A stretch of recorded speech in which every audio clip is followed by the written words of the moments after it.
I'm going to bring in Craig Calcaterra, who joins us now from Hardball Talk. He covers baseball and MLB for NBC Sports. Craig, this is an interesting conversation because stuff started getting out last night that Major League Baseball, among the many things they're looking at, could be looking at having everyone play their games in Arizona. Now, MLB put out a statement this morning. We'll get to that in a second. But what are the headlines that jump out to you on this topic of conversation? Well, you said to Mike that there are no such things as bad ideas. Well, hey, these are ideas. We'll give them that. The general idea is a mass quarantine. I'm going to call it the Arizona Bubble League. They talked about bringing all players from all 30 major league teams to Arizona, putting them up in hotels, quarantining them, testing them to make sure everybody's okay, and then playing some sort of abbreviated season in one of the 10 or 15 spring training facilities, and then Chase Field, where the Arizona Diamondbacks play.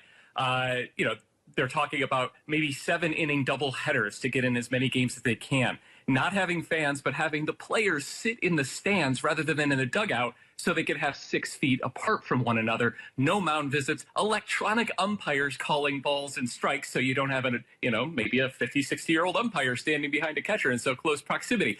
It was a lot of ideas thrown against the wall. And let's be honest here, this is preliminary. You have to throw a lot of ideas against the wall. MLB came out with a statement within the last hour or so. We'll put that up and share some of it with you because they were hearing this conversation as well once it got out in public. And their statement pretty much acknowledged the fact that they are considering a wide range of topics in this Arizona because of the spring training that happens, the facilities that are there, actively considering these many contingency plans along the way, but have not settled on that option or developed a detailed plan with health and safety, and obviously the health situation being of highest priority. Certainly, if you want to read through that, you can find it online or on social media. What do you think the biggest drawbacks or roadblocks would be to potentially pulling this off, Craig?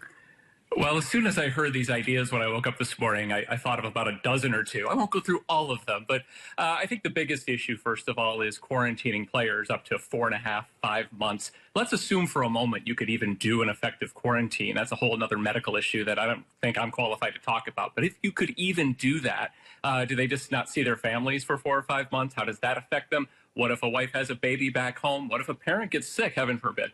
What do you do about that? If someone falls ill in camp, do they just leave? Is their season over? You have to expand rosters. Then you got to think about when you have 750 or 1,000 major league players in close proximity, they need people to cook for them. They need people to clean up their hotel rooms, to launder jerseys and things. It's a huge, huge ecosystem of people to put on 15 Major League Baseball games a night in normal circumstances. What would you do in this very compact circumstance?